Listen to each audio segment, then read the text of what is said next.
This episode of Doc Talk is brought to you by First Bank. We're not just your neighborhood bank, we're your neighbors. Our local team lives up to the name, putting our customers and community first. To experience First Bank difference, stop by any of our 13 Knoxville area locations or visit firstbankonline.com. First Bank, member FDIC.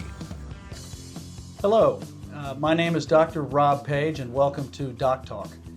Doc Talk is a podcast that is produced by the Knoxville Academy of Medicine and features its physician members giving information to patients that is topical, helpful, and in some cases essential in making their healthcare decisions. And with that in mind, I have with me today Dr. Andrew Singer. Dr. Singer is here with me today from Allergy Asthma Affiliates. And appropriately so, although I'm not sure when you're going to be watching this podcast, but at least right now it's appropriate. He's here to talk to us about seasonal allergies.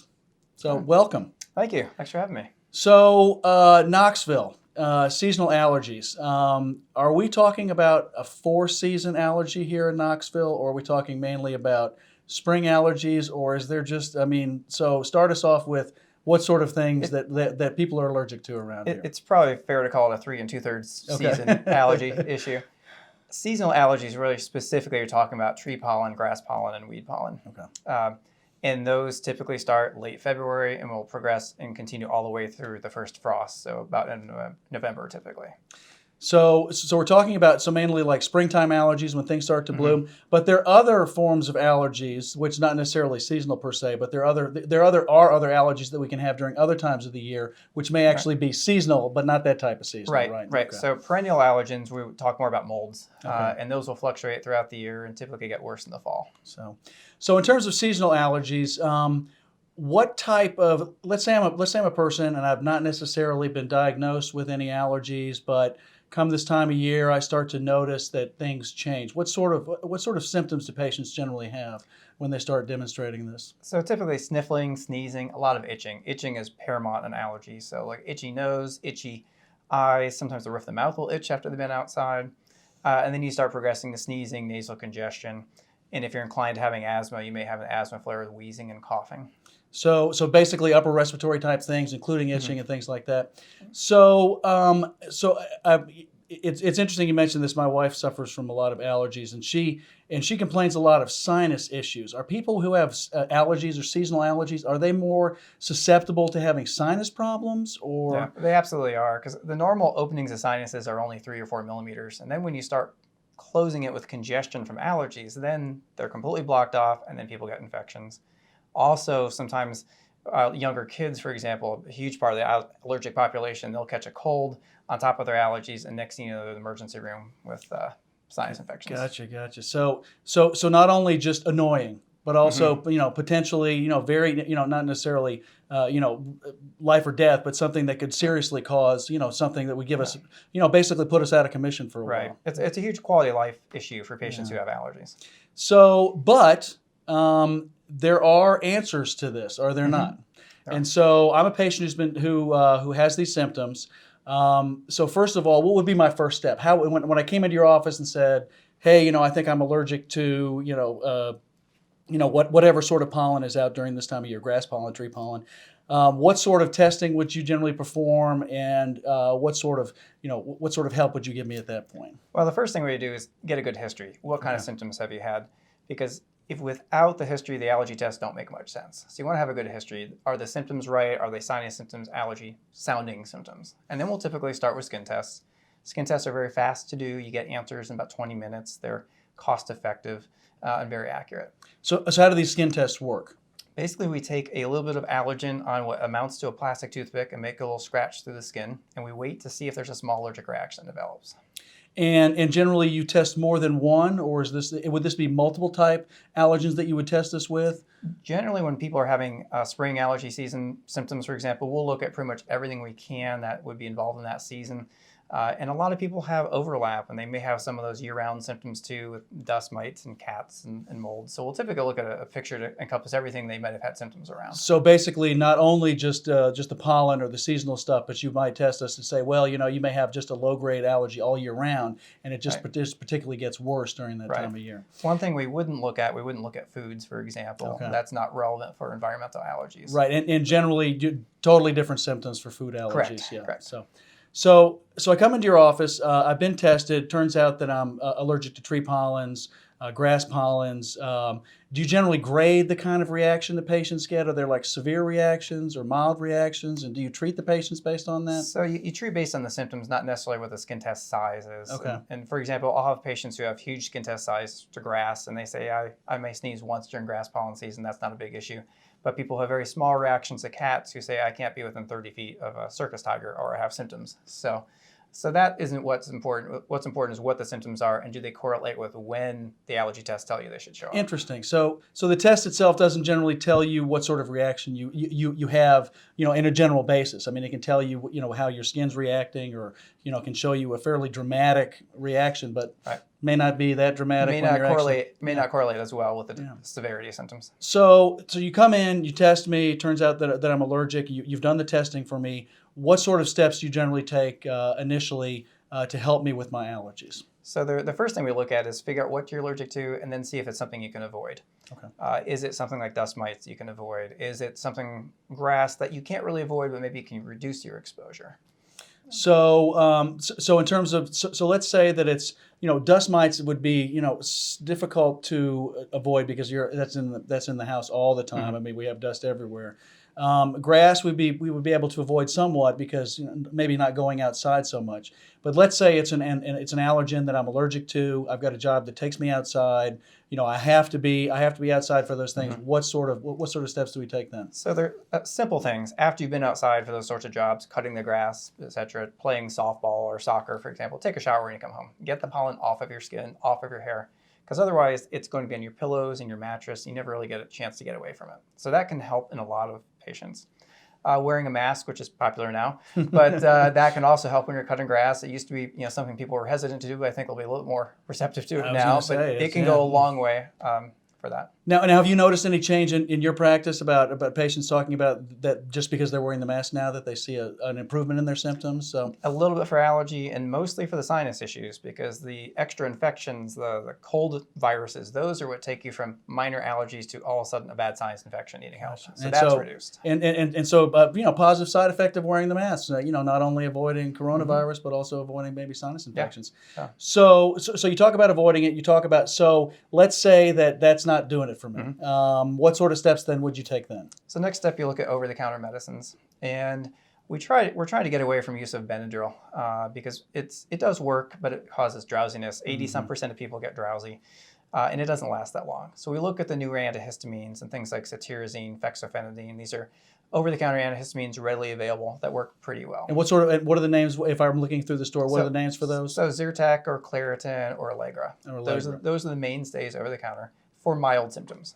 So let's say, well, again, let's say that I'm a patient and I'm already taking, a Benadryl maybe at night to help me sleep, and also to help me with my allergies, and I'm taking Zyrtec or Claritin during the day, and it just doesn't seem to be doing it for me. Right. What then? Are there more options that would be available to me? Next step after that would be steroid nasal sprays, okay. And we've got Flonase, Nasacort as a couple of examples.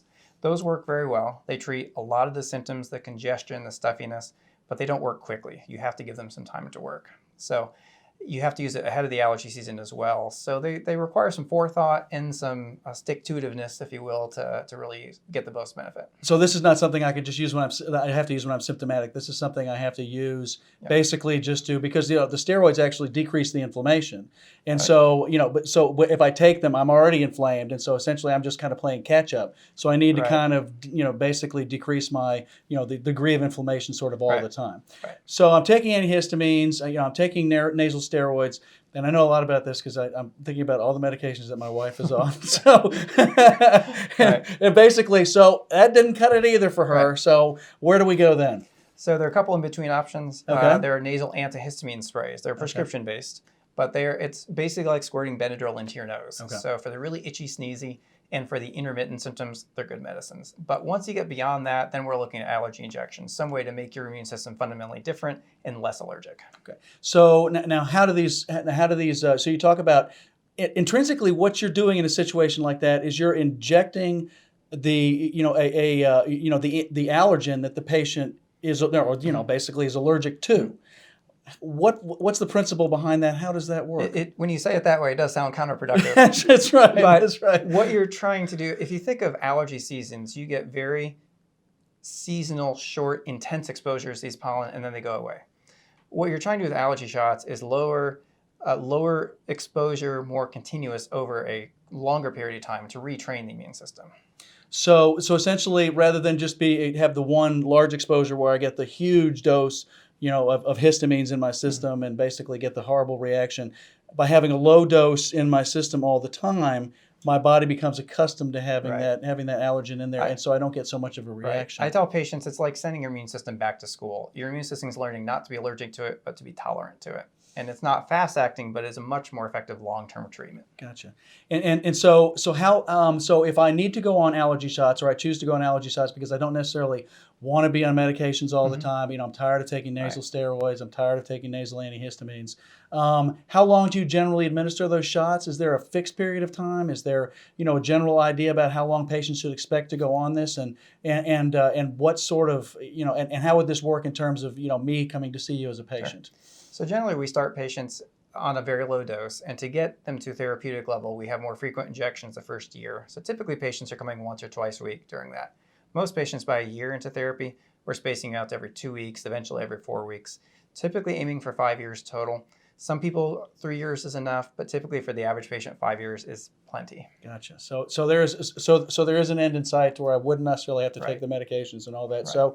So if I'm a patient and and I've either been referred or come to your office and seen you, is this something I have to worry about? Just special testing that I would worry about insurance paying for, or is this? No, insurance actually looks at this favorably because allergy injections actually reduce allergic burden and allergic diseases. So the sinus infections get better, asthma gets better. So they usually cover it very well. Gotcha. And as do the skin testing, because you want to get an accurate diagnosis, because a lot of people, because of the availability of over-the-counter medicines, will treat their allergy symptoms for years thinking they're allergic, but we do testing and find out it's not allergy at all. It's something else. It can be an anatomic issue because of sinuses, an immune deficiency, for example, something would be a completely different treatment. Gotcha. So fairly simple testing, and even doing a clinical history, just evaluating the patient, you can actually find other things at a lower cost than you would perhaps getting a CT scan or an MRI or very expensive testing procedures. So that's incredible. Well, you've told us sort of about some about what you do. Is there anything else you'd like to add about stuff that you do particularly for seasonal allergies, or anything in particular that you and your office do that you would suggest or recommend for patients? Or I think the biggest thing we do is educate patients and give them more control over it. And once you find out what you're allergic to, you can realize maybe I don't need medicines all year. Gotcha. And we take care of a lot of children too, because a large burden of allergies in younger kids. And the earlier you can identify allergy, the more you can intervene and prevent progression from just allergies to asthma, for example. Gotcha. And so with an early intervention, you can actually prevent this actually getting worse over time and the patient eventually developing asthma, because kids are probably more amenable to being treated with shots as well and becoming desensitized as well. So, you've told us about what you do. Tell us about your office and your practice. Where is Allergy Asthma Affiliates located? Is there more than one office? If I'm a patient, where should I, if I'm in the Knoxville area or maybe outside the Knoxville area, where should I look for your office? So we've got several different locations. We're at Maine, down by Children's Hospital. We have Sevierville location, Maryville location, Powell, Farragut, Cedar Bluff. So north, south, east, west. and Morristown also. And Morristown, so even further east. So all around the area, we take care of all ages. Well, that's great. So if I'm a patient and I have to come in and I have to get allergy shots, this is not something I would have to worry about driving back and forth. If I lived in Morristown, or if I lived, in West Knoxville, I would have to worry about driving all the way downtown or driving my kids downtown. Correct. We try to see you to the office closest to where you are geographically to make it as easy as we can. So that's excellent. And let's say that I'm a patient and I want to get more information about your office. I want to contact your office. Do you have a website that I could maybe look at and get some additional information? We've got a website, allergyasthmaaffiliates.com. And our phone number is 865-525-2640. And we're going to put that down at the bottom of the screen here, so it's Perfect. so for the patients to be able to see that. So, well, Dr. Singer, thank you so much for joining me here today and talking to us about seasonal allergy and giving hope to those who basically suffer from this, especially in this area, because it seems to be pretty bad around the Knoxville area. It is. We've got great growing conditions. This huge national forest near us supplies a lot of pollen, so it's difficult. It's not something we can avoid. Right. I was going to say. So anyway, well, thank you again for joining me here today. Thank you. And with that brings this episode of Doc Talk to a close. Doc Talk is a podcast that is produced by the Knoxville Academy of Medicine and features its member physicians giving information to patients that are helpful in terms of making their healthcare decisions. I'm Dr. Rob Page, and thank you so much for joining me. This episode of Doc Talk is brought to you by First Bank. We're not just your neighborhood bank, we're your neighbors. Our local team lives up to the name, putting our customers and community first. To experience First Bank difference, stop by any of our 13 Knoxville area locations or visit firstbankonline.com. First Bank, member FDIC.